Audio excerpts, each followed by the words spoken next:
Wow. Okay, here we go. First question today. I had heard this before. When you are aware, angry, you are no longer in the angry. Is this true? I actually mentioned that yesterday, that actually that's not true. That you are still angry. You're aware of anger, but you're still angry. So the thing is, awareness, that's a start. But you've got to do something about it as well. Learn how to let it go, be kind. That's the same as, remember the story of the garden, the rich woman's house. He was very aware, burglars going in, burglars going in. Yeah, you were aware that the burglars were going in, but your house still got robbed. So you can be aware, anger, anger, anger, anger. But you're still angry. You get into trouble. So please, more than awareness. Awareness is only part of it. But of course you have to be aware, because somebody say, I'm not angry. I am not angry. And anyone says, I am angry, I will throttle you.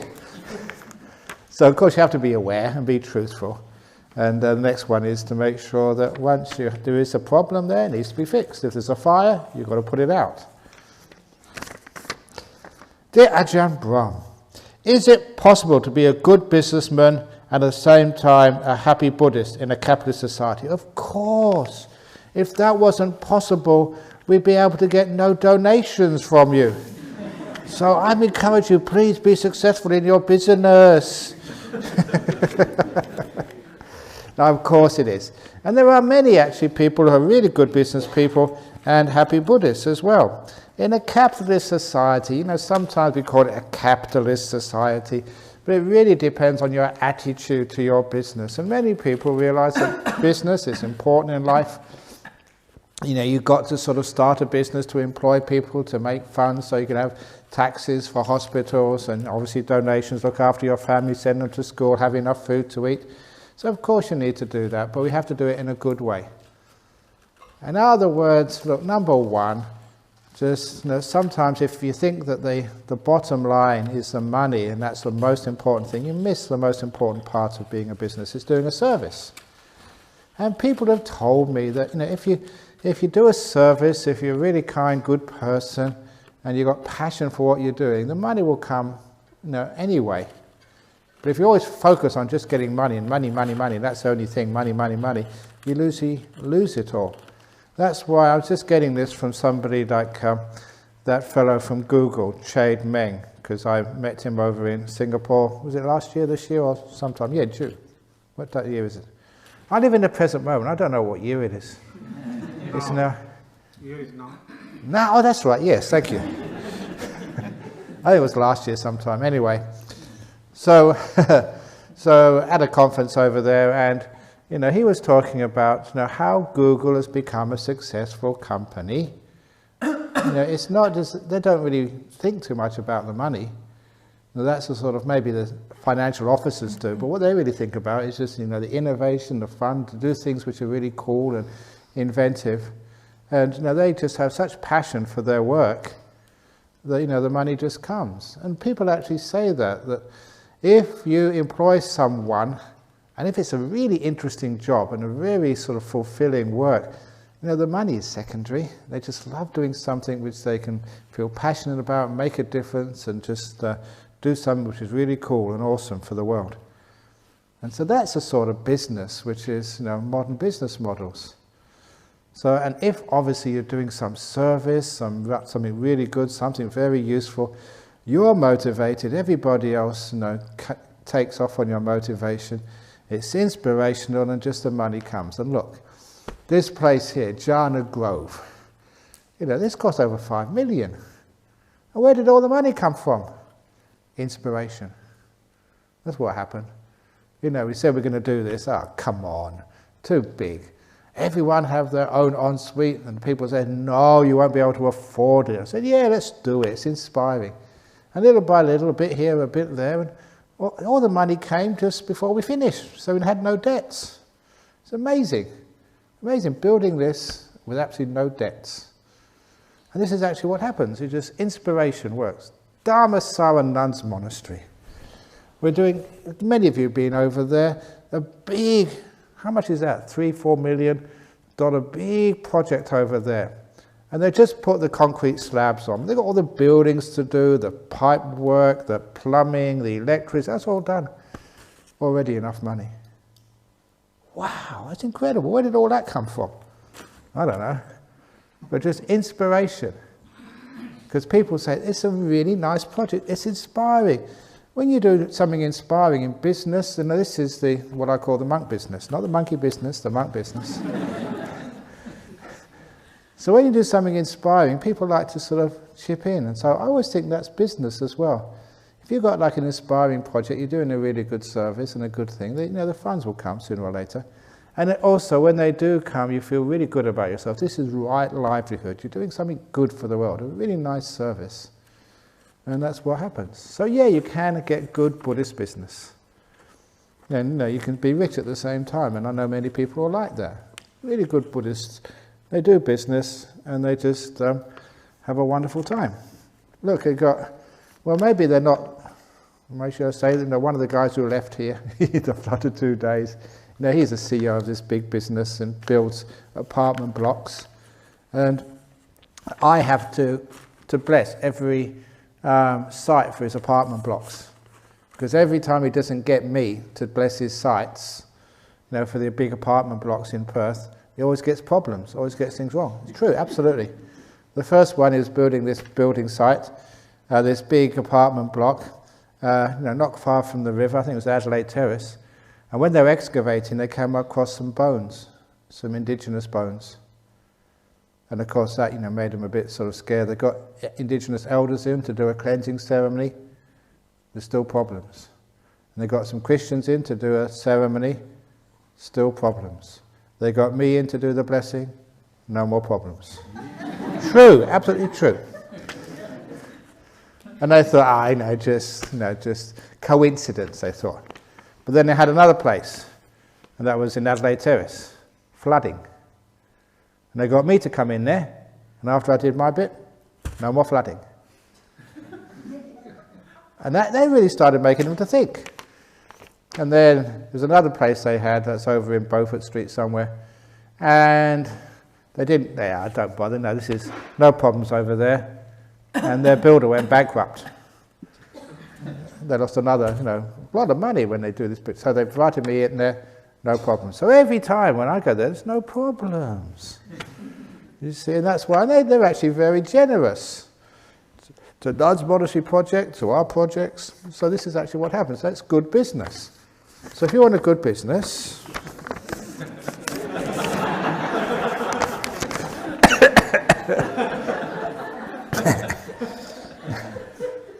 anyway, how do you combine detachment and devotion to your Ajahn or to the Buddha? Thank you. First of all, the 3 refuges?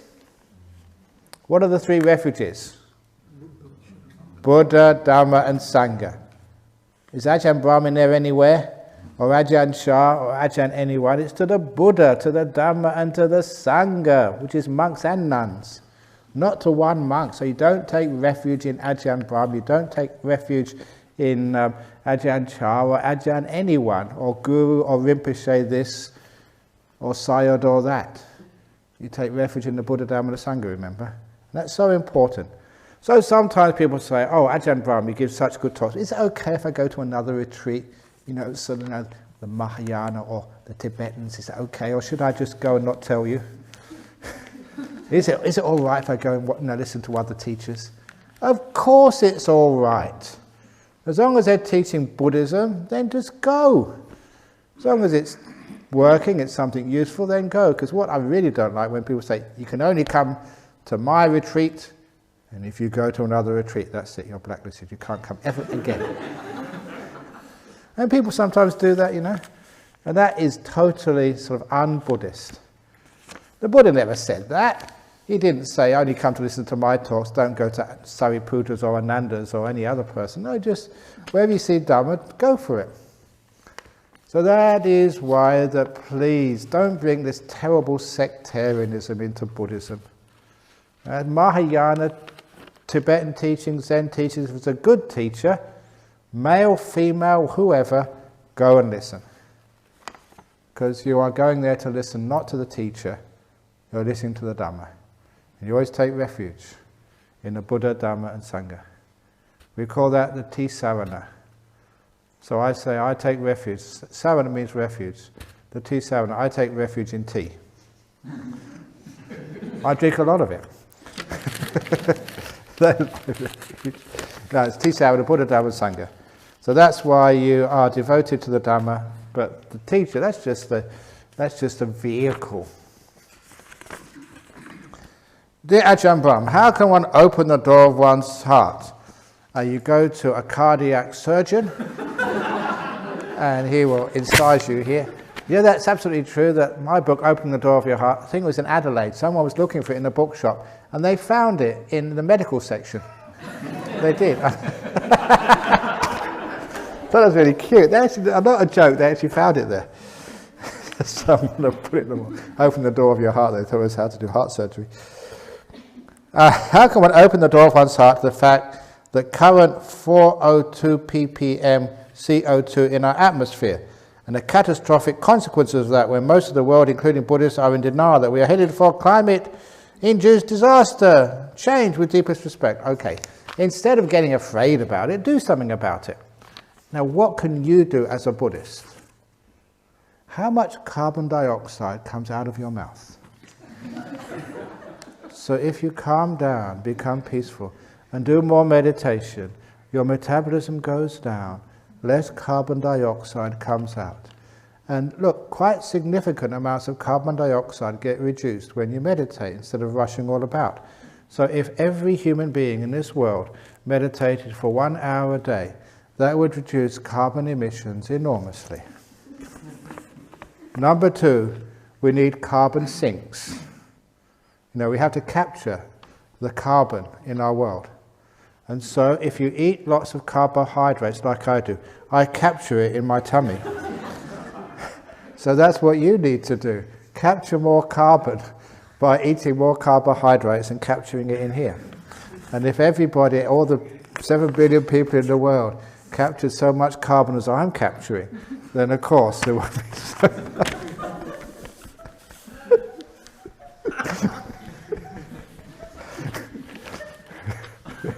At least if I'm going to die with climate change, I'm going to die happy. If you can, do something about it. And try and reduce. One of the nicest things about Buddhists, we really try hard to live simply.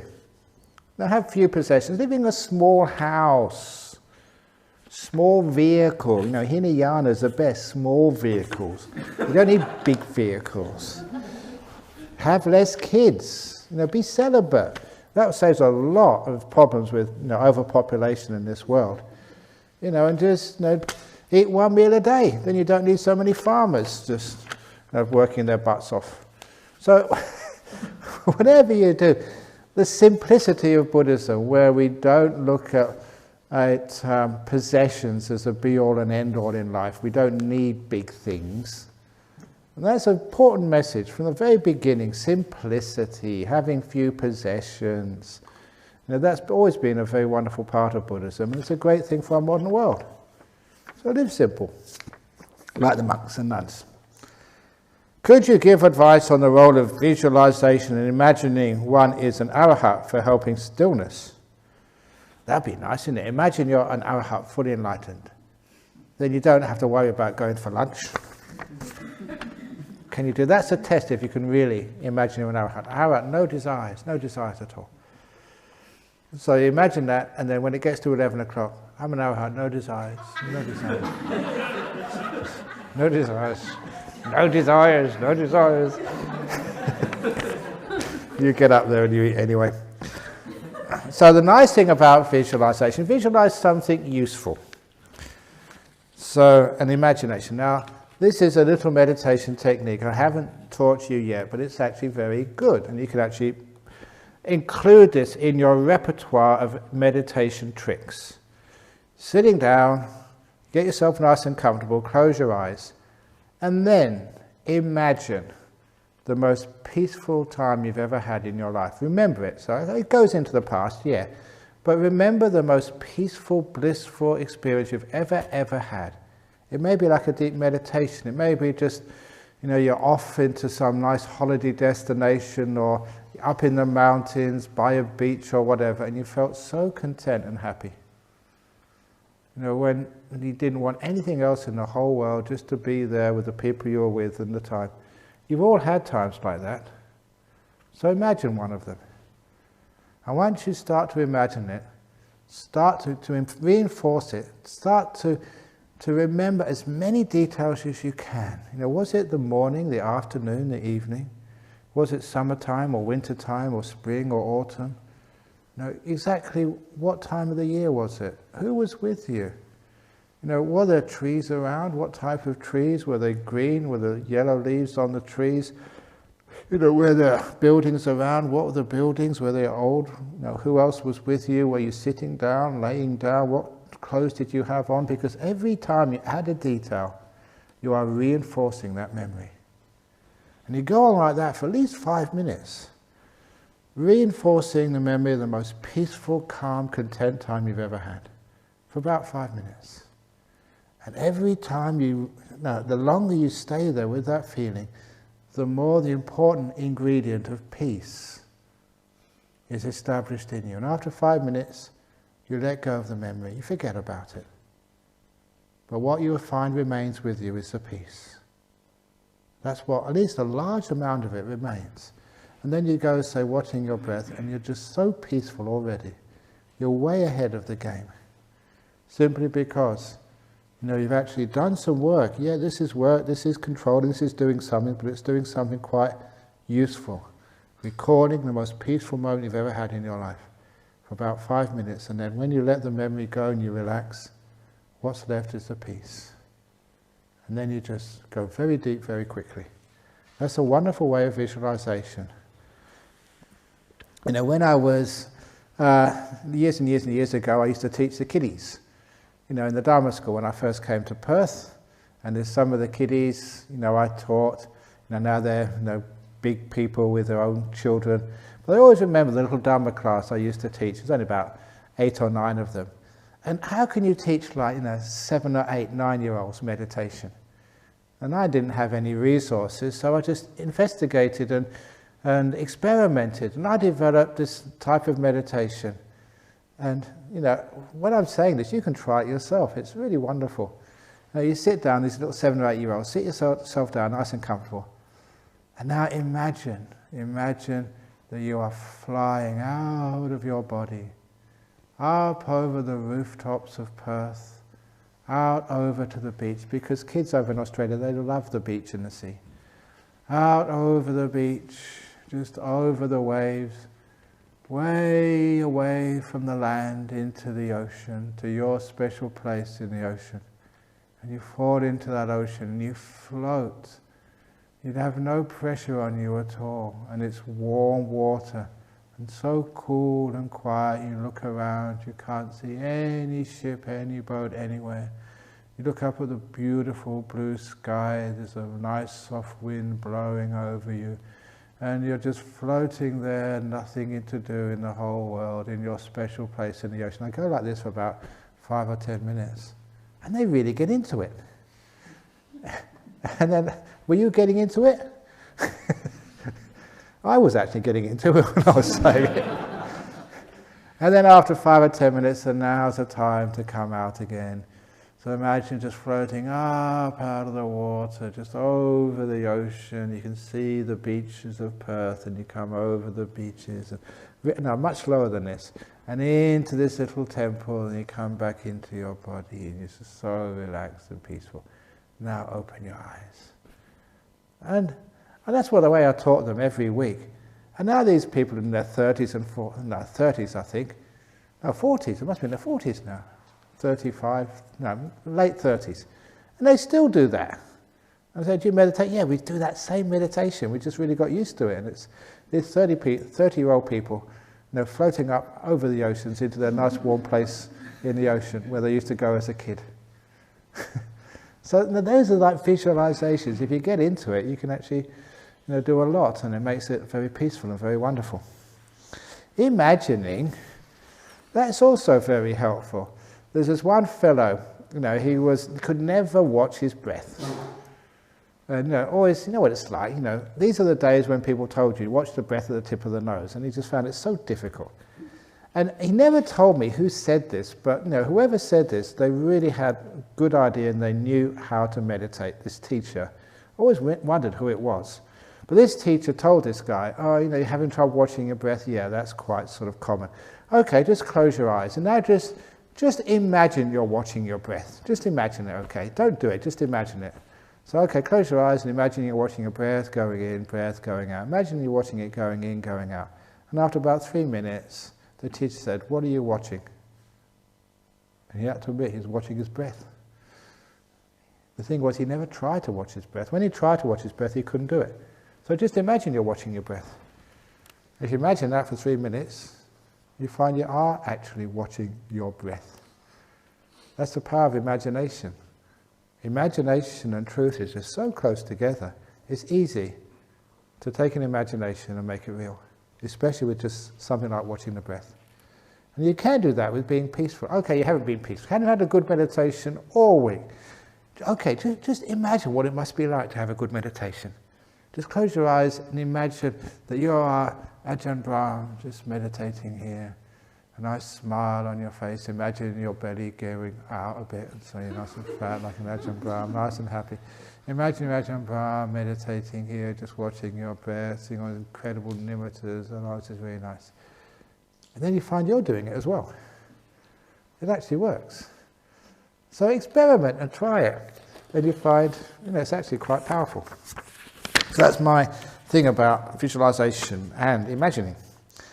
Dear Ajahn, could you please talk a little bit about right effort, or the right eightfold path? No, I'm too lazy to talk about right effort. What's the next question? Right effort is the effort to stop, to say no, to renounce, to let go. It's the effort to make peace, be kind, and be gentle. That is the effort. Because people think, well, you've got to do something, but it's the stopping the doing, that's the effort. It's not easy to go against the stream of craving, to do something which is not your habitual way of doing things. And that is where we need the effort. But don't confuse the effort of just more doing stuff, more controlling, more making things happen. It is the effort of the donkey to stop and let the carrot go away, and then the carrot comes into the donkey's mouth. That is the effort. You know that the word for energy or effort was virya. And when I started learning Pali, I noticed that word comes from another word, Pali word called vira, which is the hero. And that was actually used for the leader of the Jains, was called Mahavira, the great hero. And those two, the energy and the hero, the right effort and the energy, so the right effort and the hero are very close together. That's why sometimes I call it heroic effort. And in the context of early Buddhism, who was a hero? This was a very early culture. The hero was the person who was a soldier, who went into battle and sacrificed their life for the king. That was just the culture in those days. That was a hero. One who would let go of their body and concerns for themselves, would be so selfless. That was the hero. And that was what effort is. It's the heroic effort, the selfless effort, to abandon and let go of everything. Just like this hero in the war would let go of their life for the cause, keeping nothing back for themselves. Now that gives you an idea what right effort is.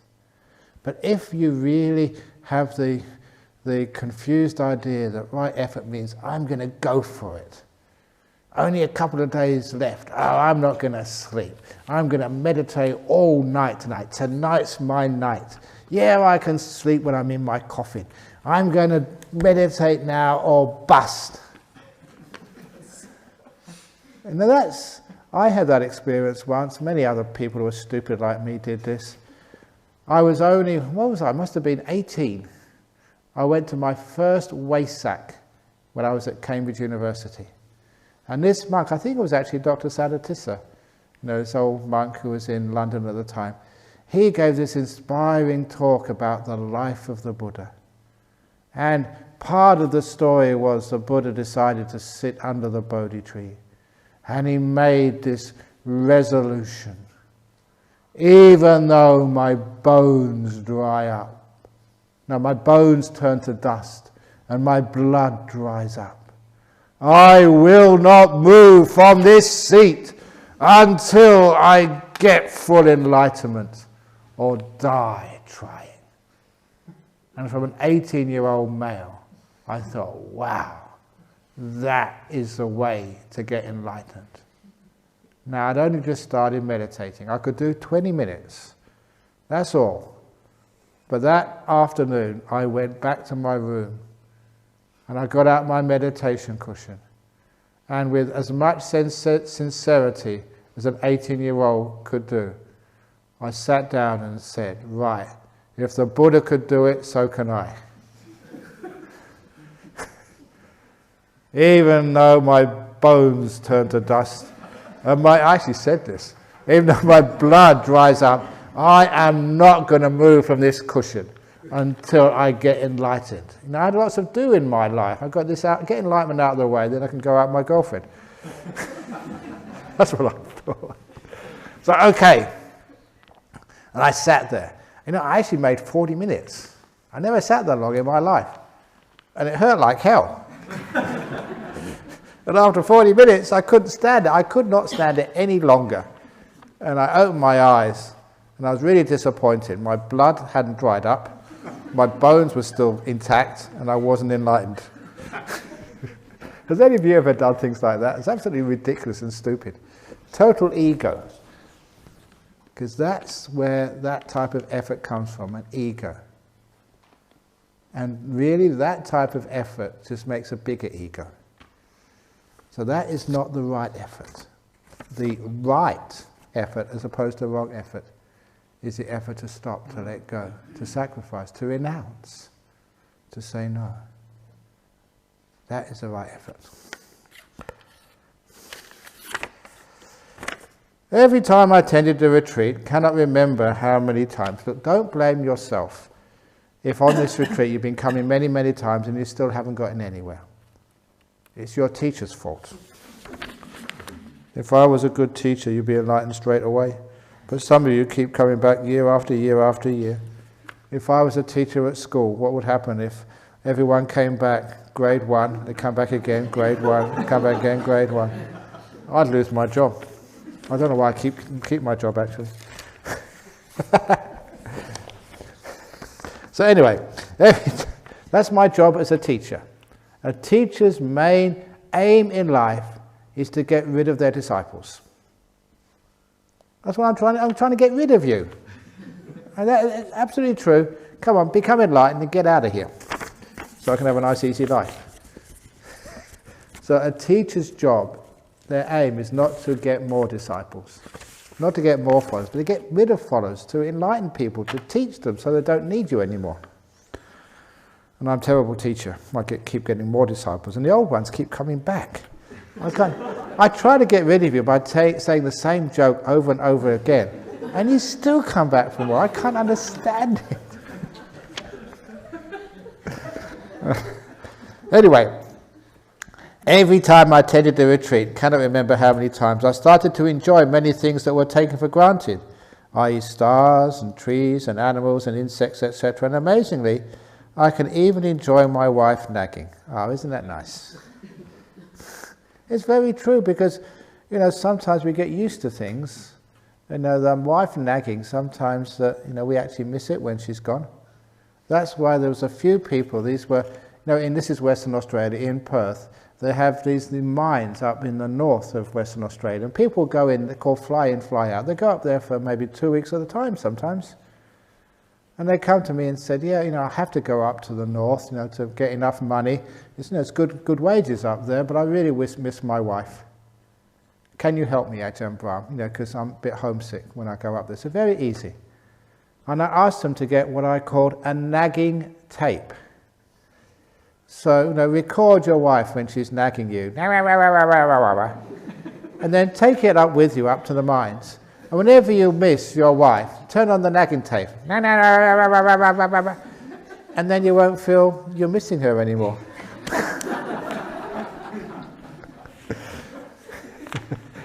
And the same, you can do the same, if you're a wife and you miss your husband.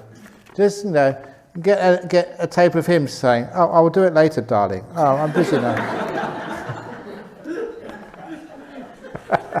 Then you won't miss him anymore. Crikey, I'm glad I'm away from that. And amazing, I could even enjoy my wife nagging. Well done. But very soon I am back to the cranky old man again. What shall I do? Sleep on floor, no food after 12 noon, etc. Please help. Okay, so you're enjoying yourself now. But you find when you leave here, if you do leave here, because there's still a lot of times to go and the future is uncertain, that if you do leave here, you may be back to the cranky old man you were before, but not as cranky. You always get a little bit less. And your wife, your husband, sees that. The old story, this man, in the early days in Perth, we used to do just weekend retreats. And this man told his wife, "I want to go on a weekend retreat with Ajahn." And his wife said, "No, it's too busy on the weekend, all the stuff we have to do. No, you can't go." So he was a very good husband. He said, "Okay, darling, I'll help you this weekend.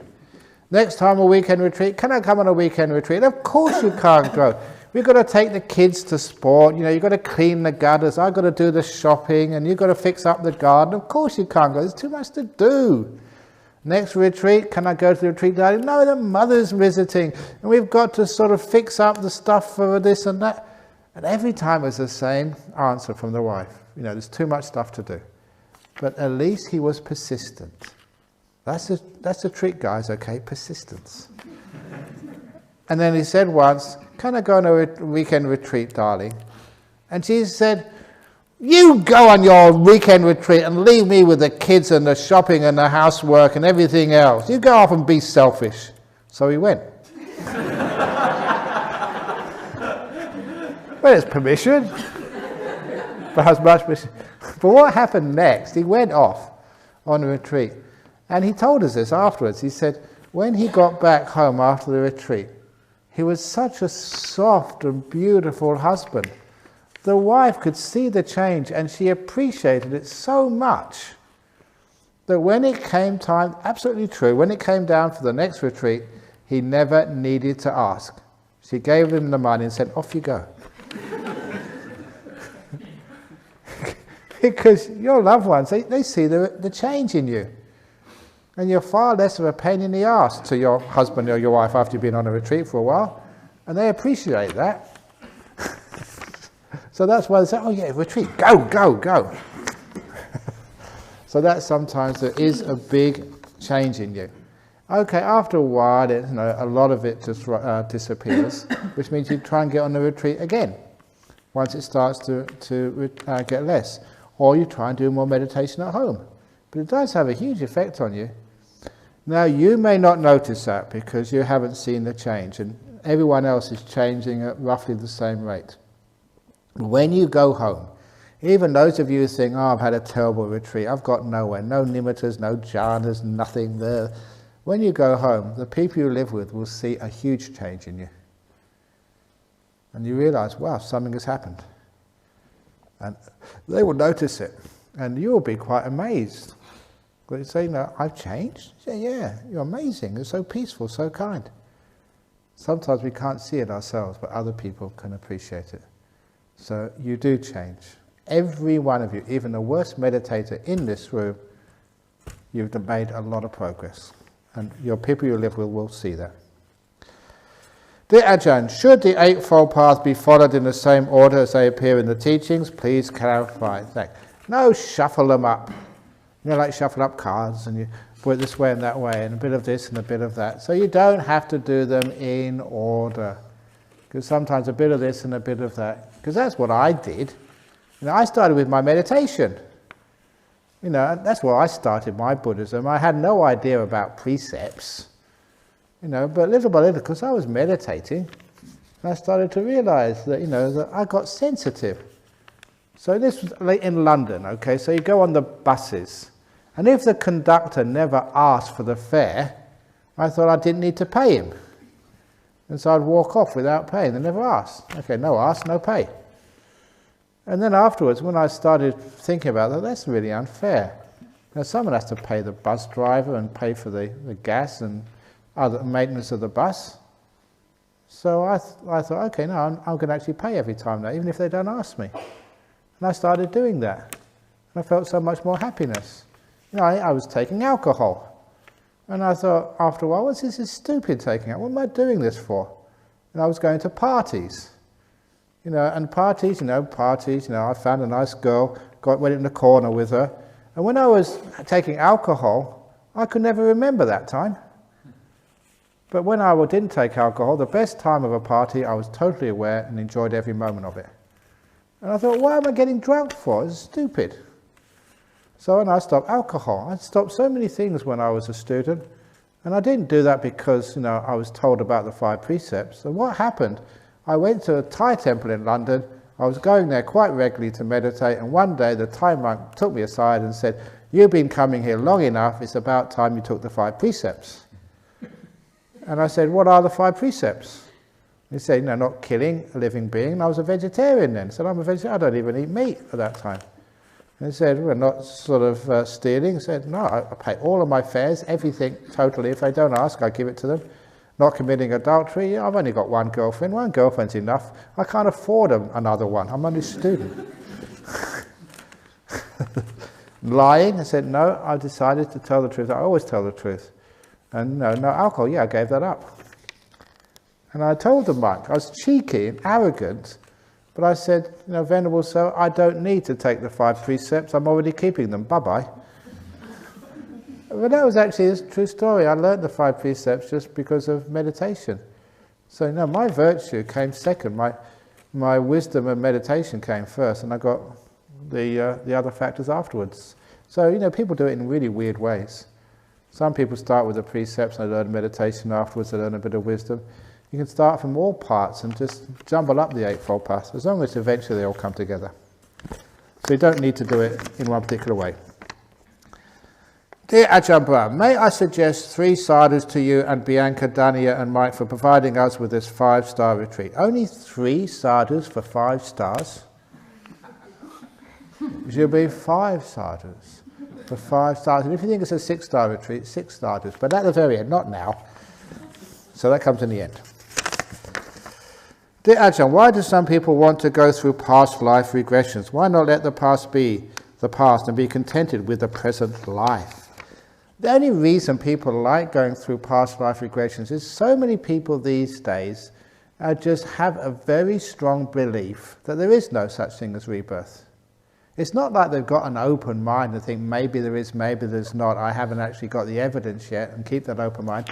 They live life as if this is the only life. And it's so hard, there's so much evidence. I was a theoretical physicist, I know the rules of evidence. The evidence is there, it's so convincing. I remember seeing this professor of philosophy, I think in some big university in the United States, and he went on YouTube, he said, "Look, I've read the work of Professor Ian Stevenson, who did some of the best watertight, rigorous research on past lives.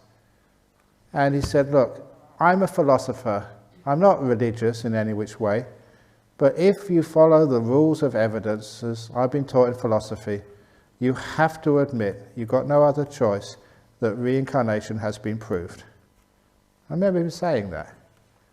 The point is that what they say in science these days, extraordinary claims need extraordinary evidence. In other words, they change the goalposts. If you don't want to believe it, and they call it extraordinary, then the level of proof is just impossible. And that's really, really, it's quite, it's got no intellectual integrity to it. It's just like dogma. I don't want to believe it, therefore, the level of proof is just impossible. And if you use the ordinary levels of proof for anything else, and then reincarnation is so obvious that the evidence is strong, it passes all of the requirements. So that's one of the reasons why I encourage people to remember their past lives. The more people who have those experiences, then the more it will get in people's brains, in our culture, that reincarnation, rebirth is a fact. And I say to people, if you don't believe reincarnation, don't worry, because you certainly will believe in reincarnation in your next life. That's a little joke. Dear Ajahn, BBC reported on a few occasions that there is a yogi in the Himalayas who is over 1,000 years old. Are you sure it was 1,000 years and not 1,000 months, like I keep saying? Also, there was another yogi who does not eat. He was shown in Indian TV. With deep jhanas, can one reach these extreme conditions, or do these yogis have different mental powers? Yeah, I mean, it's amazing what you can do through meditation, and there are some of these yogis, and people do these documentaries. Obviously, you've got to make sure that it's a real documentary and not just, some magician.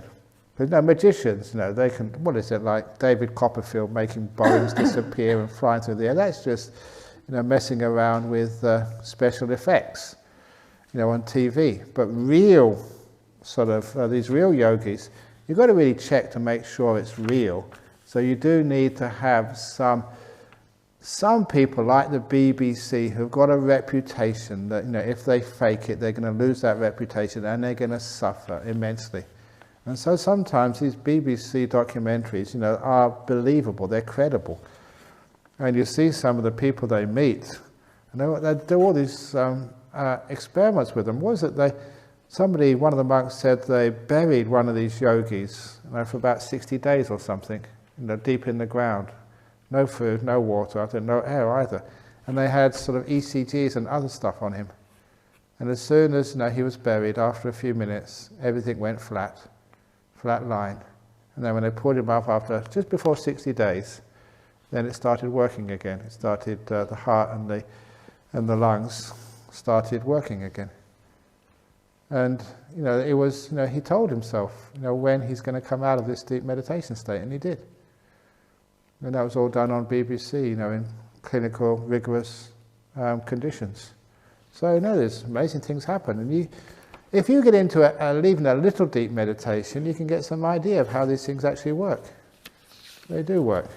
And I'd like to tell the story. I don't know who this monk was. Apparently he's a Vietnamese monk. Ajahn Sujato knows him. He was teaching a retreat over in the east of Australia. And just like the retreats we do here, 9 days. So first of all, the first evening, Friday evening I think it was, he meditated. Everybody meditated for half an hour. And then after half an hour he would give the introductory talk. But when it was time to give the introductory talk, he was still meditating. And he carried on meditating. People were waiting for him to open his eyes and ring the bell and give the talk. 9, 10 o'clock, he hadn't opened his eyes, so everyone were left and they went to bed. And when they got up in the morning, he was still sitting there, no chanting, no talk. And apparently he sat like that for about 8 days. He didn't move. No toilet, no water, no drink, no food, nothing. He just sat there.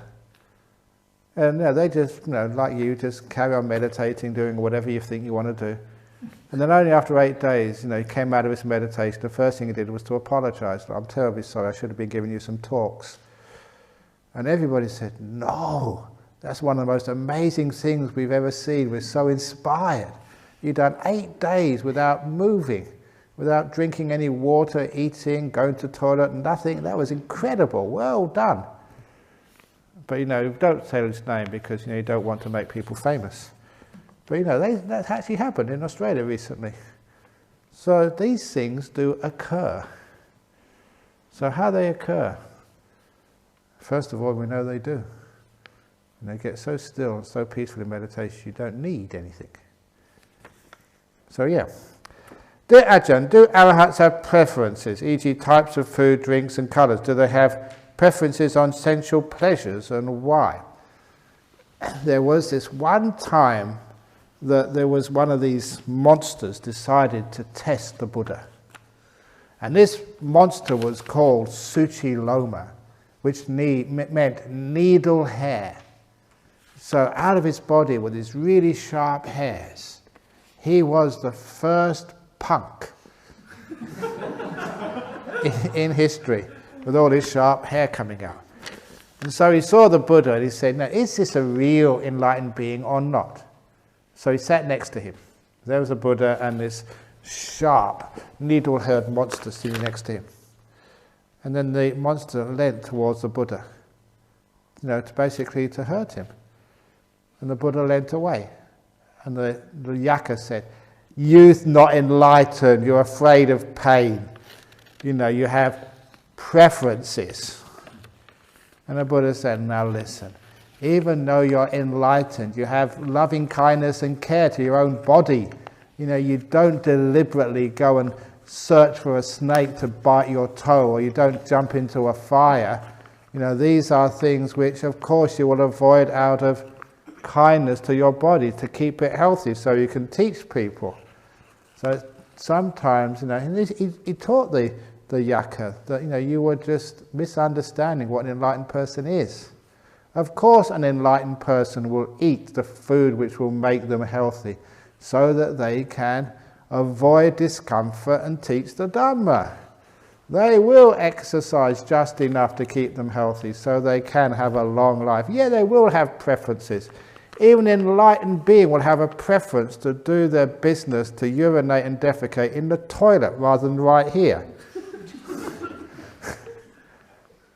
But because I thought about that, I said, when you're enlightened, you have no desires. I thought, no desires, so urinating here or urinating in the toilet, it's all the same. No desires, no preferences. And of course, that's ridiculous. Even the Buddha went to the toilet to do his business. He didn't do it right in the middle of the monastery. So there are preferences, and it's like common sense, but why? And I think I mentioned it with actually food. It's like out of kindness to your body, out of compassion, because even though the emotions of greed, hate and delusion disappear from the enlightened being, loving kindness, compassion, sympathetic joy, equanimity, those are the emotions left. That's what motivates and keeps the enlightened being going until they pass away. Out of compassion is what motivates them. Dear Ajahn, please explain why Buddhism does not believe in creator God or soul. Many thanks and regards. It doesn't believe in it because there ain't one. But I mentioned this early on. A creator God. What does that mean? It means that, they think everything has to have a creator. So they say a creator God was the creator. And then even schoolboys, like when I was a schoolboy, I asked the same question. Well, everything has to be created, and God created everything. Who created God? And then it just goes back again. Who created the creator, who created God? And it's unsatisfactory, philosophically. It's not logical. And so that has been a question which no one has been able to answer satisfactorily. Even I think it was St. Augustine said, it is illogical, that's why we believe. In other words, you can't know it, so you just have to take it on trust, we have to believe. St. Augustine was one of the great intellectuals of Christianity, 4th century or 5th century or whatever. Now he was also the one, he said, look, God cannot be kind and powerful. He said, because, it's a very simple argument, if this was 4th, 5th century Christian, if God is all-powerful, in other words, omnipotent, then why the heck doesn't he do anything about suffering? Because people suffer. If he's got the power, why doesn't he use it? He said, well, it must be because he's not kind. He can't be all-powerful and kind. If he's all kind, then he can't be all-powerful. Because if he was all kind and all powerful, he'd be able to stop suffering. So he said, because suffering exists in this world, God cannot be all-powerful and all-kind. He can be all-powerful but not kind. He can be all-kind and not powerful, but he cannot be all-powerful and all-kind. Otherwise there will be no suffering. It's a great argument from a great Christian. So anyhow, when they say the Creator God, simple arguments, even kids can understand. If you have a Creator God, who created the Creator God? And what did he actually create? And when it comes to universes, you watch even documentaries by modern theoretical physicists. Big Bang is not the only Big Bang there has been. Many, many, many Big Bangs. Serial universes. So which one did God create? Or was a different God for every universe? And this is one of the things that we say, if it can happen once in physics, it can happen again. If you can create one Higgs particle, you can create another one. So if there's one universe, why not 2, 3, 4, 5? If you're born once, why not twice, 3, 4, 5, 6 times? Reincarnation. Things go round and round. Things don't happen just once in this world. It actually keeps on repeating itself. The whole of life, the sun going round, or like the earth going round the sun, days and nights, fashions. These things always keep repeating themselves. That's why I keep telling the same stories and same jokes.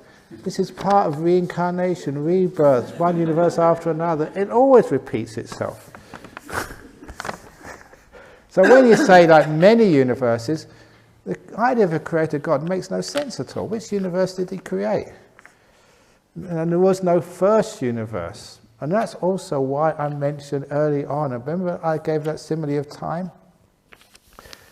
Space having no edges to it, but being a finite area. It doesn't have a beginning or an end, space. So why should time have a beginning and an end? Why? It's just the way we just perceive is just too limited. We think time must have a beginning and must have an end. Once we think that, we have to have some sort of creation, some origination of things. And that causes so many problems. And the answer is, why does time have to have a beginning? It can be just like space, without any boundaries, but finite. Da-da-da. Now that's Buddhism. Buddhism has always been incredibly profound. It's been deep, but you can give answers to it and you start to get some handle on this, and it solves so many problems. Anyway, Venerable Sir, one has to exhaust karmic energy in this life and future lives. If one decides to commit suicide, would such an action cause bad karma if the person has good reasons such as terminal illness and no desire to prolong the life? There is karmic energy, but remember that just what the last one thing you do at the end of your life will not decide everything. It's the whole of your life. I said that thing with an examination. Just one bad question, the last question you answer, that will not affect you that badly. It won't stop you going to university if every other question was correct. So this idea of suicide, sometimes it's bad enough that a person commits suicide. And when people come along, whether it's Christians or Buddhists or Muslims, say, that's a terrible thing, you're going to go to hell. Imagine what that does to parents and friends. And to me, that is just really gross. It's bad enough, losing your son or your daughter who committed suicide. And these JoJos of priests come along and say, and your son's going to go to hell for that. He's going to burn. He's going to be tortured. Terrible things are going to happen to him for eons because he committed suicide. Poor mother. That's disgusting what people do. And it's also incorrect. Karma doesn't work like that. If you're a Christian, wouldn't sort of God forgive you? You say, no, that's a big mistake, but never mind. The door of my heart is open to you, even though you committed suicide. Come inside. I sometimes had that. I mentioned that in interfaith groups. If there was a God, And I say, if the worst person in the world, and I said just Adolf Hitler for one of somebody else, he wasn't that bad. He was a vegetarian, he loved his mother. He wasn't all bad. Even like, remember Pauline Hanson? Pauline Hanson is the racist politician in Australia. You know, she had a fish and chip shop, and as soon as I heard that anyone who had a fish and chip shop can't be all bad.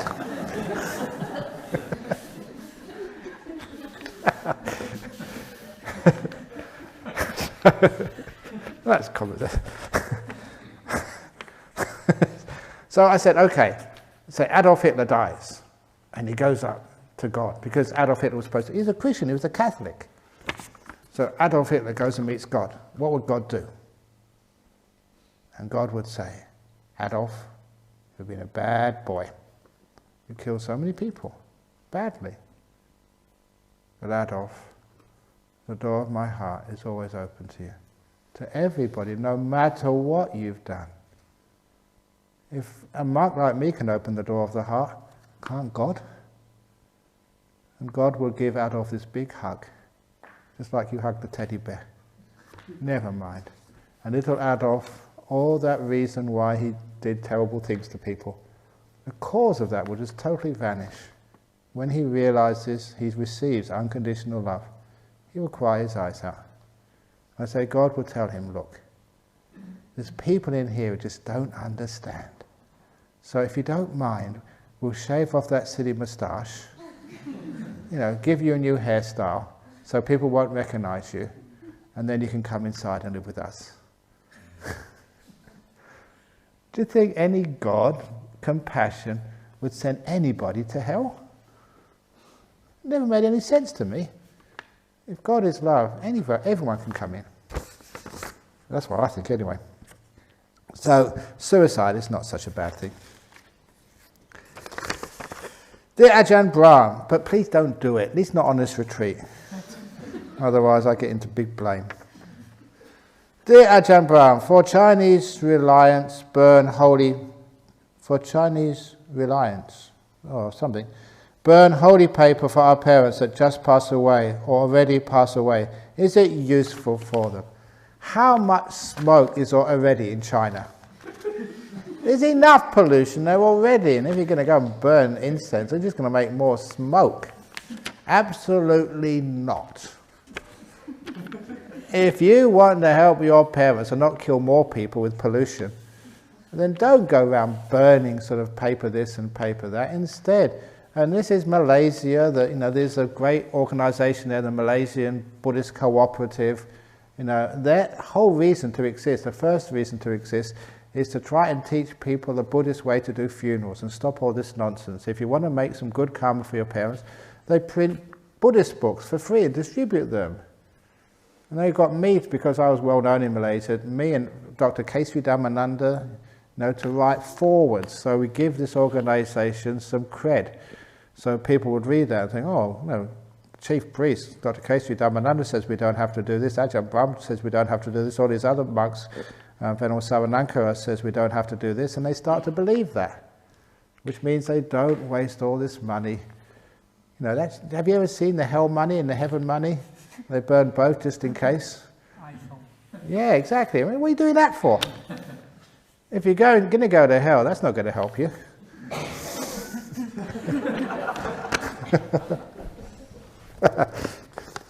So anyway, so that is old culture. But just because it's old culture doesn't mean it's right.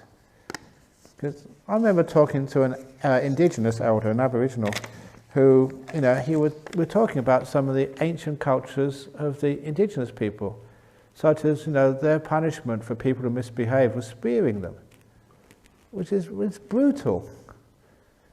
And I asked him, he said, yeah, this is very thousands of years old culture, but does that mean you can't change it? And he looked at me and said, of course we can change it, if there's a reason to. And that's in Australia, where the indigenous people hold on to their culture very, very strongly. Yes, you can change it. And one of the indigenous elders here in Perth, that was Dennis Egginton. He's quite well known. He's head of the Aboriginal Legal Service here in Perth. He told me a story. He said that there was, here in Perth, there was a couple of Aboriginal kids, Indigenous kids, university, and they were driving back after university to their house, and they got hit by a car driven by drunken kids. And the two Indigenous kids were killed. And the drivers of the other car were arrested by the police. Now this was a rare incident because the drunken kids were also Indigenous. And so when they had the funeral service, for the two kids who were killed, the drivers, actually they were in prison. But the parents of the drivers were at the funeral service. So were the police, in force, because they expected payback. The Indigenous Australian culture, if you hurt me, I've got to hurt you back physically. And if I can't do it, if I can't hurt you, I've got to hurt your parents. So they expected payback. And so the police were trying to stop that. And in the middle of the service, the father of one of the kids who was killed jumped up, got past the police, and went for the father of the kid who killed his son. Everyone expected payback, but this father instead just hugged his son's killer, just saying, I forgive. And this Indigenous elder in Perth, Dennis Egerton, said that was totally against the Indigenous culture, but everyone was so happy that he did it. And even though he was young, he became an elder in the community, in the Noongar community in Perth.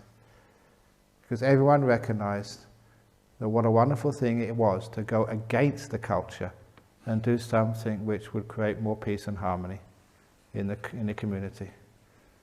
And this is probably the leading Indigenous elder in Perth told me this story.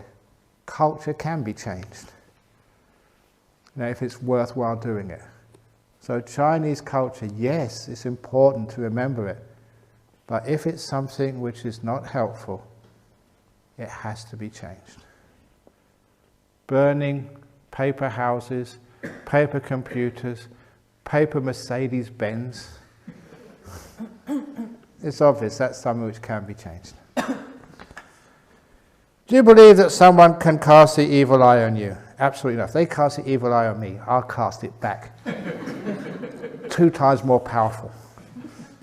That happened almost once. I was visiting my mother in London, in her apartment, and spending some time with her. She was cooking my one meal of a day. Okay, so that's important for me. If I miss that or she messes it up, that's a lot of problems. So she was cooking my one meal of the day, and the doorbell rang. So I said, not out of compassion for my mother, out of selfishness, so I make sure I get a good meal, I will answer that, Mum. Don't you mess up the cooking. So I went to answer the door, and on the other side of the door, this was in London, was what they called a gypsy woman, trying to sell things, cheap things. And it's just like door-to-door salesman, and it was just rubbish stuff. So I quite politely said, no thank you. And this gypsy woman, then she started her marketing pitch. And it was well known, you probably know that before, Chandra, and anyone else in England. They said, if you don't buy this trinket from me, I will put a gypsy curse on you. That's what she said. And I wasn't going to take any of that. I just stood up straight and said, look at this. I am a Buddhist monk. My curses are much stronger than yours. That's what I said. And you should have seen this woman's face. She went so scared, because I'm a Buddhist monk wearing these robes. She recognized that and she ran away. She couldn't get out fast enough. She never came back. Of course, I don't have any curses. If I did, I wouldn't do any curses on anybody. That's not what a monk does, but she didn't know that. So if anyone does the evil eye on me, I do it back again. Ugh, my curses are bigger than yours. And they really get scared. So So no, they try that, they can't do that. And same as you, they can't do that on you. You know, you're good people. You don't realize the power you have. That happened to me actually just in the first year when staying in Magnolia Street, we were going on arms round, and this guy, he was actually painting one of the shops, and he stopped. And he looked at me and he said, "Who the hell are you?" I said, "I'm a Buddhist monk." And he said, "You don't realize what power you have." I asked, "Who are you?" He said, "I'm a witch." You meet some interesting people in Perth. But I was with another monk, and he said, "That monk is in trouble," and he was about to disrobe. You got it right, first up. So be careful. I've got more powers than witches.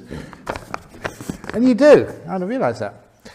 So they can't do an evil eye on you, and that you can be jinxed in life and have everything going wrong, and you jinx whoever you come into contact with. Absolutely not. You can't jinx me. I challenge you. Jinx Ajahn Brahm. Jinx means like put a spell or something, bring me bad luck. I understand that restlessness is rooted in aversion. So for an anagami who has overcome craving and aversion, how does restlessness still arise? Is it only the cruder form of anger, lust that have vanished for an anagami? Will subtler manifestations such as irritation, preferences be rooted out too? Also, if anagamis and arahats have overcome sloth and torpor, do they still need to sleep, and why? Wouldn't the mind, if not the brain, always be awake? Many thanks. Okay, now this is about a non-returner. So you get close, become a stream winner at least first of all, and then you might understand the answer to that question. Because sometimes people haven't got a clue what a non-returner is. So a non-returner, yes, they do have the last tiny bit of restlessness, when they're not in jhanas. They still sometimes think, they do things. But it is far, far less than any of you. So it's this tiny bit, the tiny little vestige. It's just like, this is actually how they talked about it. It's just like when you've washed your clothes. And, after it comes out of the dryer, it's still got a bit of a smell of the detergent. But, you put it on the line, and after an hour or two, the air just takes away the last smell of the detergent. So this is the last scent, of the restlessness. It's still lingering there, but only slightly. It's like, and I haven't been back in my cave yet, but many of you have been in that cave. And sometimes when you go in the cave, I know you've been in there. You leave that last lingering bit of you, and it's not me. Even though you've gone, there's still the scent, the vibes, whatever it was, and I know you've been in there. So, but that's why I'm letting you go in. I haven't been in for days, so as soon as you've gone, I've got to get all those vibes out. I'm just being, yeah.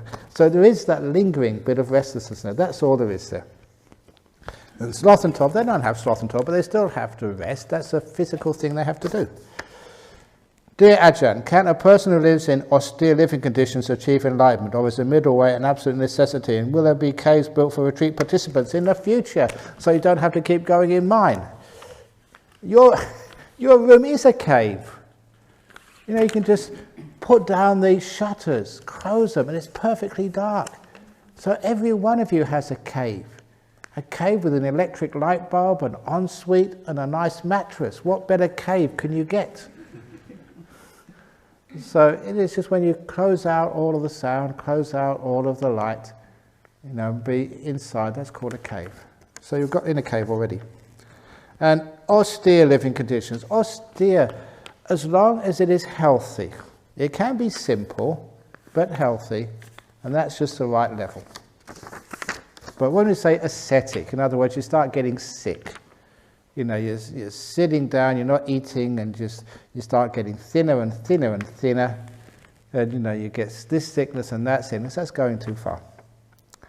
Dear Ajahn, for how long can I milk an act of good karma for? Is it like a tea bag, only good for one use, or 2 uses at the most? When my first year in Thailand, tea bags were so rare, I would use them 3 times. Absolutely true. The first time I would use them, and I'd get a really good cup of tea. The second I would dry them out, I would make sure that nothing dripped out, dry it out, and I'd use it again. The third time I'd boil it.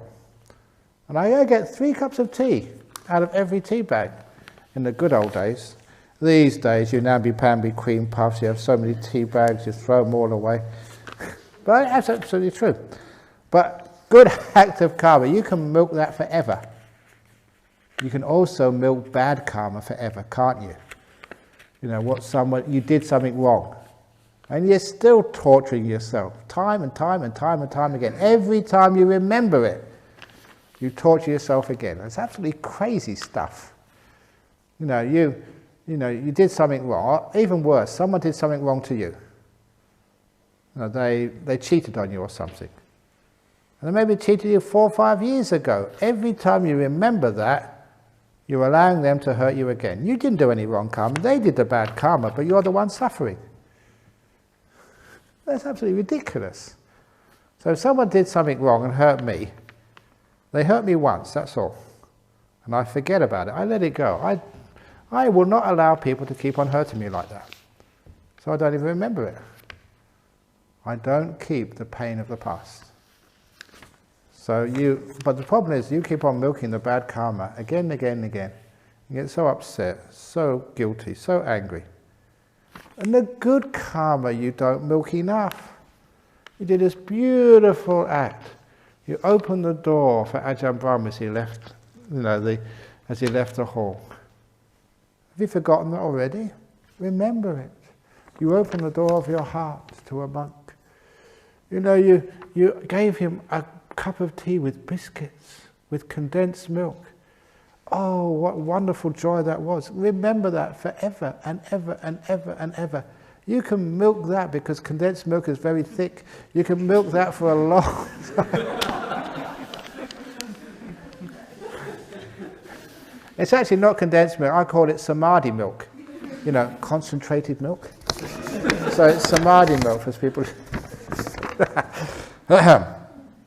So you can milk it a lot, which is very good. My goodness. Okay. Can you please explain the idea of a sotapanna? Nah. We've got to go through this quickly. We've only got a few turns to go. Do you want me to do it, sotapanna? Sotapanna is someone who's seen non-self. They realise there's nobody in here. Absolutely, 100%. They never think there's a me or mine. A Buddha is enlightened. Arahat is also enlightened. What is the difference between the two? One begins with a B, the other one begins with an A. The Buddha was the first of the Arahats in this Buddha cycle. By throwing away past baggage and stopping dreams of future, one is to be mindful and aware of the present moment for meditation. After this retreat is over, we shall be back home or to workplaces. How do you know you have taken up the future? Throw away the future and don't even think of going home. This is home. Wherever you are, that is your home. Why are you always going somewhere instead of being here? I remember seeing sort of in these magazines people who've arrived. Andrew Forrest, most wealthy person in Australia, he's arrived. Angelina Jolie, famous, beautiful, she's arrived. Ajahn Brahm, he's always here. I'm always arrived. Where am I supposed to be going? Have you arrived yet? Or are you still trying to get to the place you're supposed to arrive to, wherever that happens to be? Be one who has arrived. I'm here, and I'm staying here. I'm not going anywhere. The past is coming to me, but I'm not going chasing it. That's what happens to me. People say, why are you travelling around so much, Ajahn Brahm? Next week I'll be in Melbourne, and then Vietnam, and then Korea in May. I don't travel anywhere. I have the same experience as you have. I sit on the aircraft, I don't move. The aircraft moves, I look out the window, the sky is moving, I'm not moving, I'm perfectly still. I never move anywhere. Life moves around me. Time comes, time goes, but wherever the time goes, I'm always here. You know, I was here just when this retreat began. I'm here now. Nothing's much changed. You people haven't changed. The same people, the same stories, the same jokes. Nothing changes, does it? What is the future anyway? Is the future real? Or is it just an imagination? What is the only thing which is real is right now? Don't be deluded by the imaginary future. You've arrived, you're here. Enjoy it. Stop going places.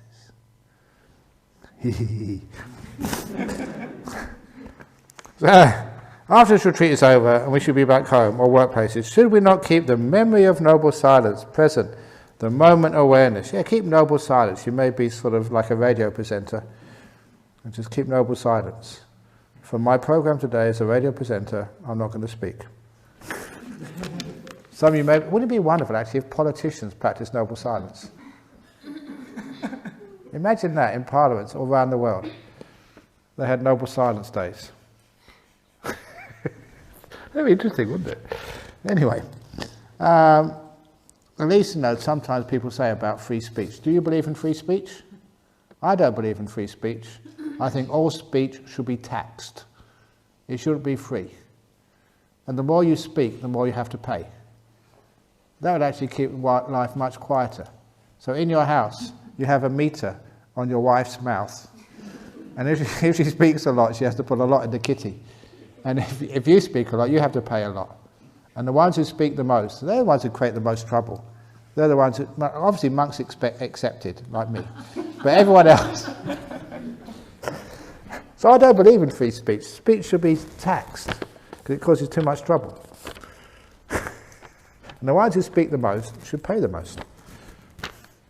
And that way we wouldn't have to pay tax on anything else. And the other people who pay the most tax will be the politicians. Because, you know, they decide, you know, what to buy, so they should pay the most. So there should be no more free speech. Speech may be $1 a word. Then you'd shut up. You couldn't afford to argue with your wife. You know, as we did that once, here we go again, there's more stories. When we went to India on pilgrimage, I think we still do this. We did that last time, the complaints box. Well, they were threatened to. He didn't do it, he should do. We had, when I went on pilgrimage, because, you know, you're going on pilgrimage to India and the road is rough and people get diarrhea, the food is not nice or something. People always complain. So we said, okay, we put a box in the front of the bus, complaints box. Every complaint, $10. I know, was it 10 rupees or something? I forget what, but say $10. And then all the money in the box, you know, would go to, you know, one of the charities somewhere, like a hospital or somewhere in India. So if you complain, $10 in the box. And this guy came in and said, I put 50 in, I'm getting 5 in advance. Because he knew he was always complaining. But at least it stopped a lot of people complaining. We have to pay for it. Should we do that at Bianca at the end of this retreat, have a complaints box? So if you want to complain to Bianca, $5. Is that too much? Okay, we'll give you 3 for $10. $10. Should we not keep the memory of noble silence, present moment awareness, insight, meditation, etc., relating to this meditation outside past baggage for meaningful life in the future? As to say, at least for a few moments meditation daily at places where we live. Yeah, you'll meditate in the future. You don't have any choice because you've been brainwashed. So whether you like it or not, you'll remember this. Can you talk sometimes about the Nalanda University during its heydays and what caused its decline? Okay, that was a university just outside of India, and it was one of the best universities. And this was like so early, way before Oxford and Cambridge. You know, this was a long time ago. And actually, do you know how Harvard University started? Because I went to Cambridge, and my college, Emmanuel College, that's where John Harvard studied.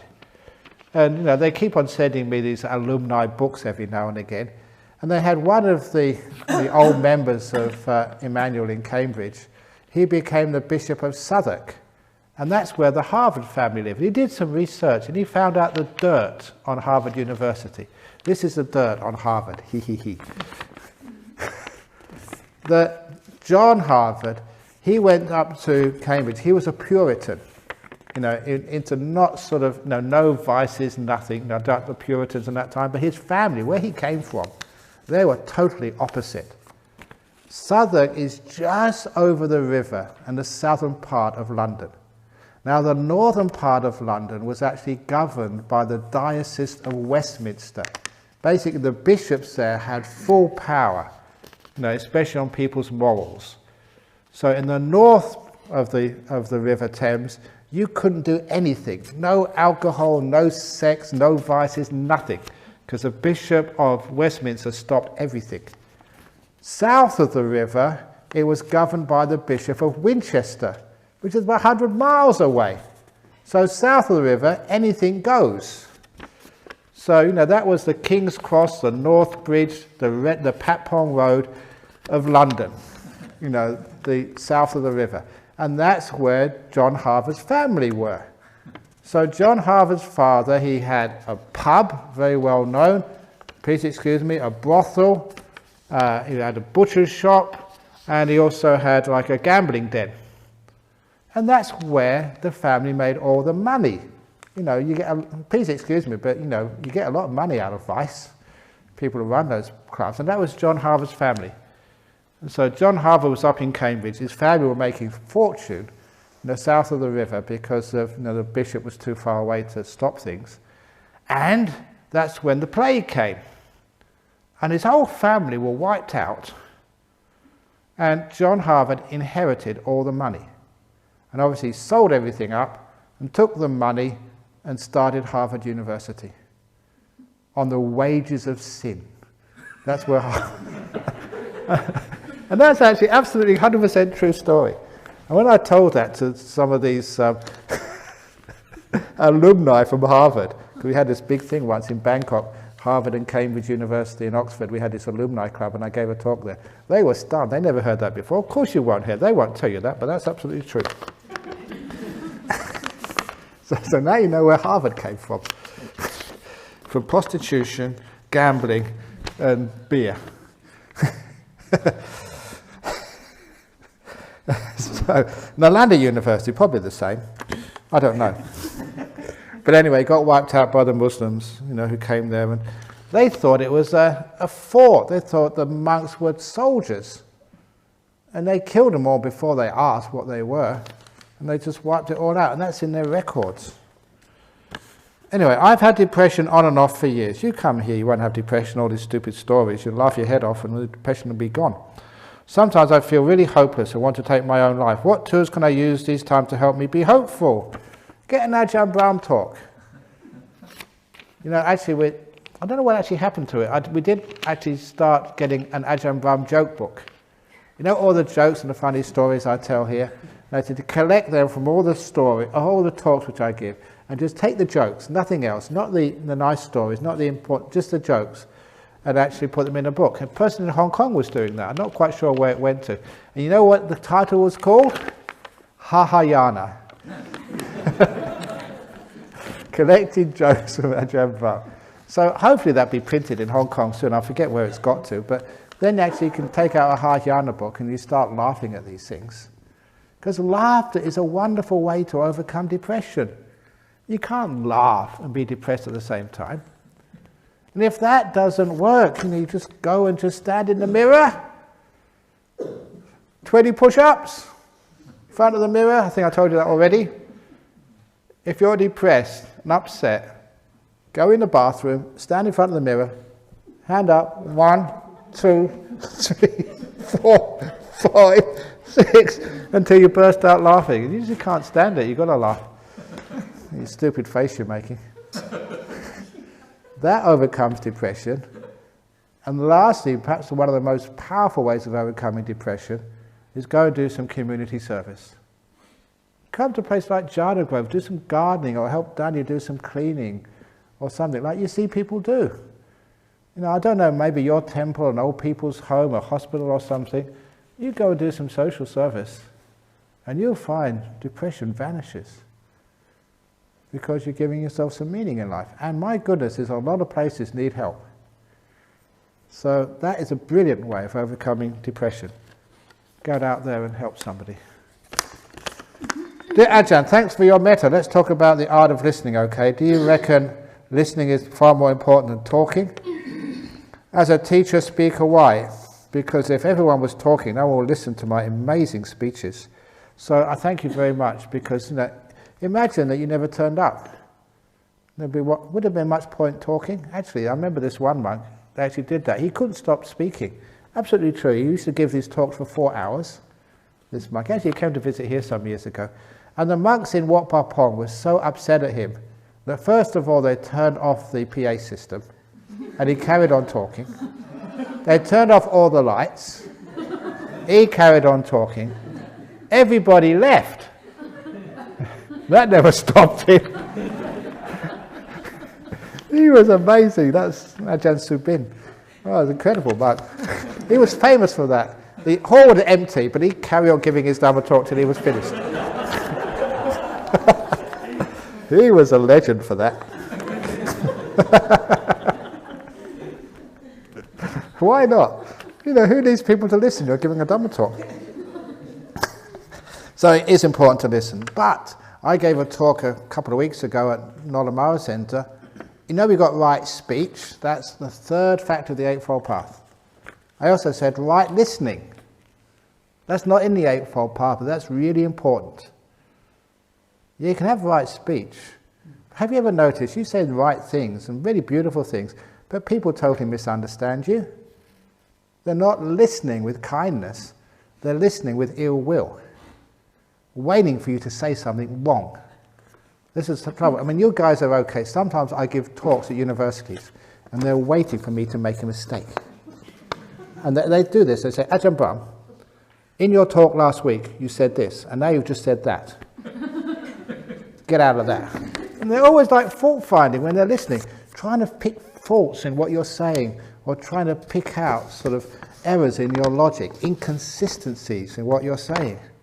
That is not right listening. That's listening with a fault-finding mind. Or somebody, your enemy, comes up to you and say, look, I'm sorry what I did to you. And you think, they're up to some mischief. I know they are. They're not really sorry. That is wrong listening. Right listening is with compassion, giving people the benefit of the doubt. Somebody says something which offends you. Right listening is give them the benefit of the doubt. They probably didn't mean that. They just made a mistake, or you heard it wrong. Right listening is with compassion, forgiveness, not fault-finding. And it's wonderful to be able to talk about right listening, because not many people mention that. When you're with your wife, right listening is nothing, oh, here she goes again. How long do I have to... She goes on and on, always the same stuff. Blah, blah, blah, blah, blah. That's not right listening, is it? That's wrong listening. Same with your husband. I'm too tired, darling. Shut up. That's wrong listening. Just listen with kindness, with respect. That's right listening. So, I reckon listening is more important than talking. As a teacher, speaker, why? In the Western countries such as Australia, people talk more than listen, no matter one is an Asian or white Australian. Normally everyone keeps talking, but no one is listening. And stand firm with their own point of view. But the sutta says, do not trust one's own views unless one gets to the state of an arahat. This is true. Yeah, just keep doubting your views and understandings. Give yourself the benefit of the doubt as well. It's okay to be wrong. So assume you're wrong.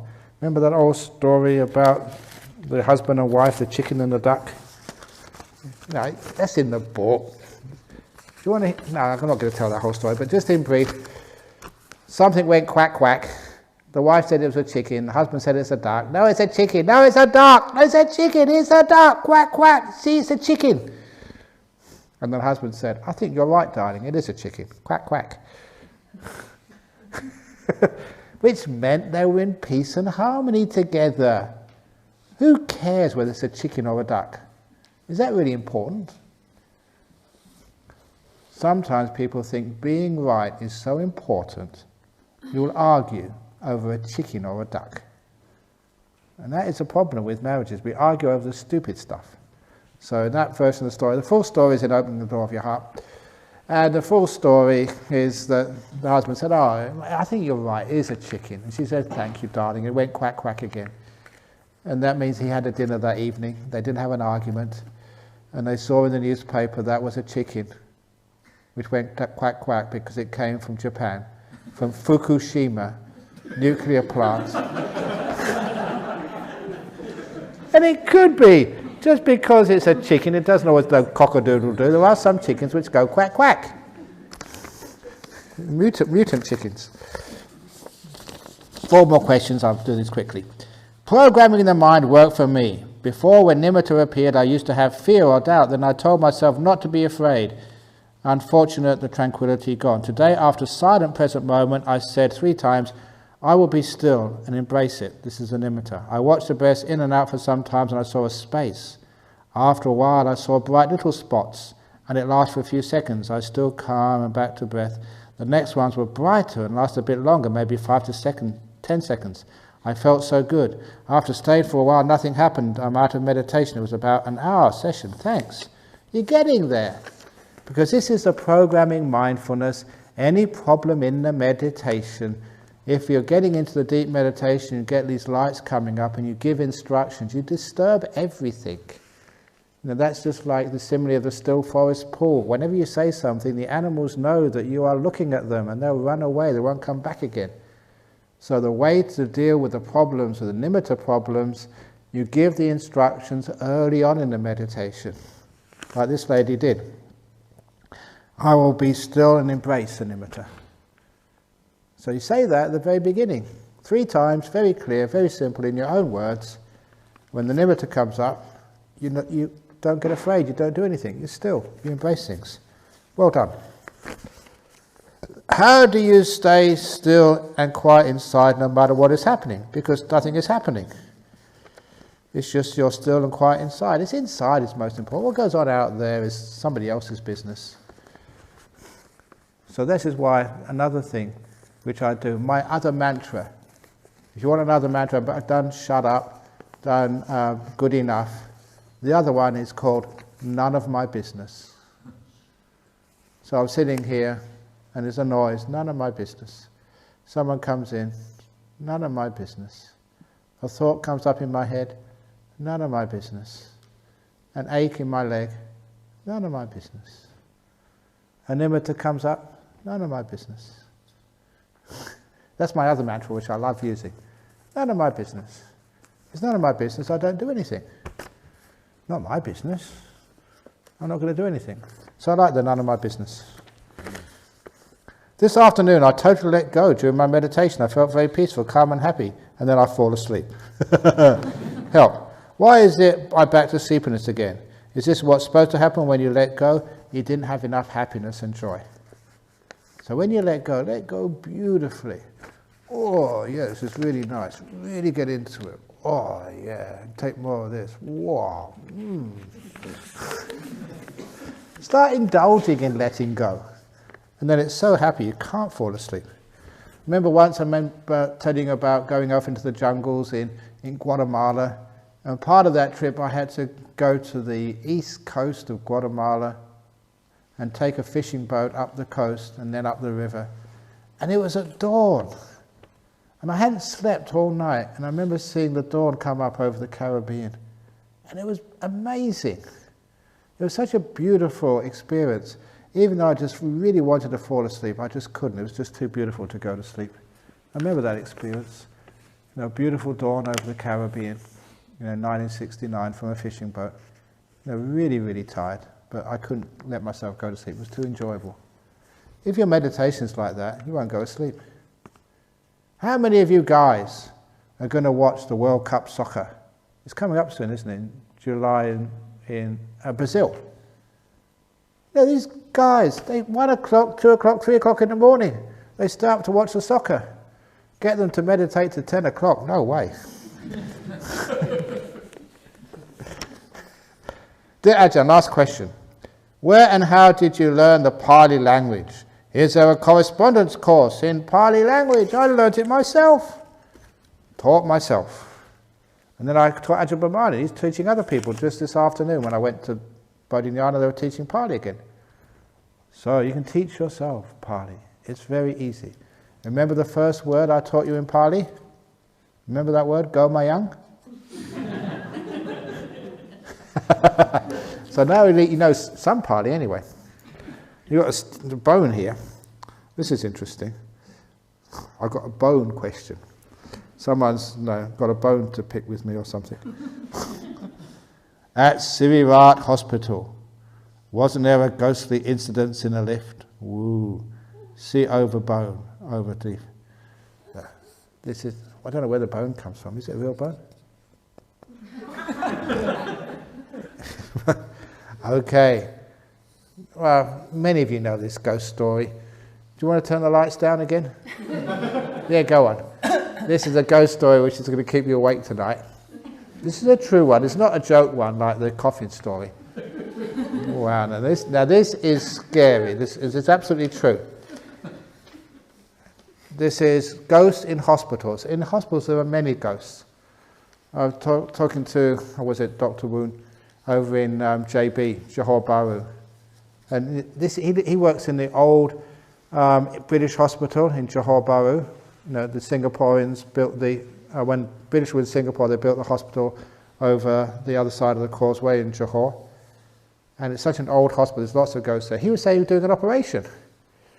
He was doing an operation in the old operating theatre, and he asked the nurse for some scalpel or something, and the nurse gave it to him, and then he noticed the nurse was over there. No one was behind him. The nurse helped him with the operation, the ghost rather. And no one behind him at all. And he just automatically, passed me the tweezers or something, and someone gave him the tweezers, and then he realised it was a ghost just gave him the tweezers. Happens a lot in those hospitals. But in this hospital it was much worse. It was in Sirivat Hospital, the main hospital. That's actually where I used to go to the autopsies, where I saw the head on the plate. Sirivat Hospital, the main hospital in Bangkok. A doctor just finished the night shift. He was in the elevator, in this huge hospital, in the elevator, going down to the car park at the basement to go home. He was with a nurse at the time. And the elevator stopped, they're halfway down. The doors opened. There was a patient outside, with the what's it called, whatever the patient's had, obviously a patient. And the doctor froze in horror. And without saying anything, he quickly pressed, close the elevator door button until the elevator doors closed before the patient could get in. And the nurse was really upset. What are you doing that for? A patient wants to get into the lift. And the doctor, stammering through fear, he said, that was one of my patients who died last night. I saw it dead. That's a dead man. That's a ghost trying to get into the lift.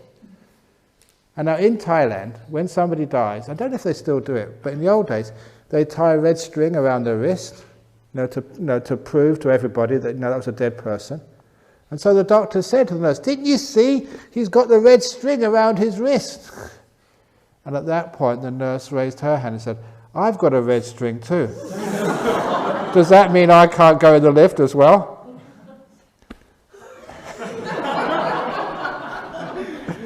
He had a ghost inside and one outside. And that's a true story, because that's exactly what he said when they revived him.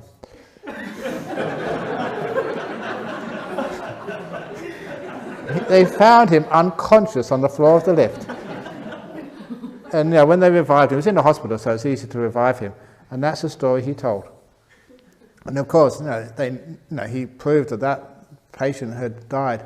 And that nurse, she had died on the way to the hospital in a car accident. Even though she died, she went to work.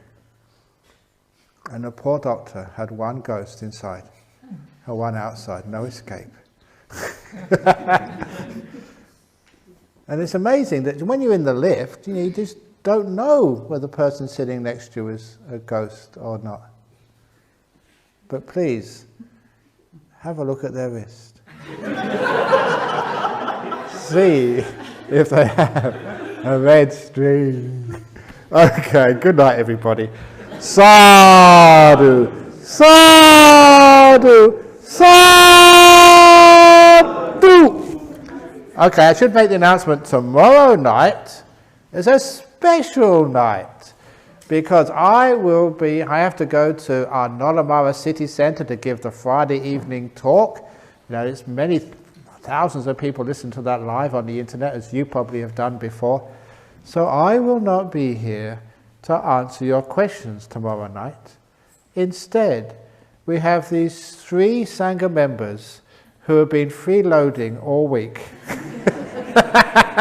Not really freeloading, but you can actually ask these 3, Venerable Bodhidharma, Venerable Chanda and Venerable Anya, the questions tomorrow night.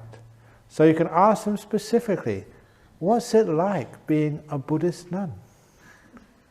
This monk is from Switzerland. You know, what's it like, you know, being a Buddhist monk? Why did you come from Switzerland?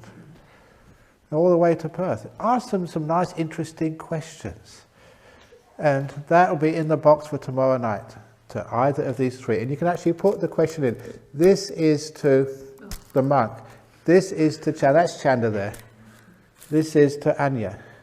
You can write it down to each one and see what they say.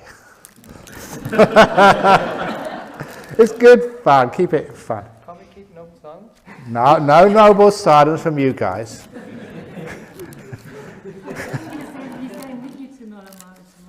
No, you have to stay here. So you can ask them any of their ghost stories they've had in their life, interesting stories, why they became nuns, why they became monks, and especially this one over here on Sundays, he's become a bhikkhuni. Isn't that wonderful? Yes. Woohoo. Am I dobbing you in? Okay, but that's tomorrow night. So nice questions for these 3. Funny questions, naughty questions, any questions are okay.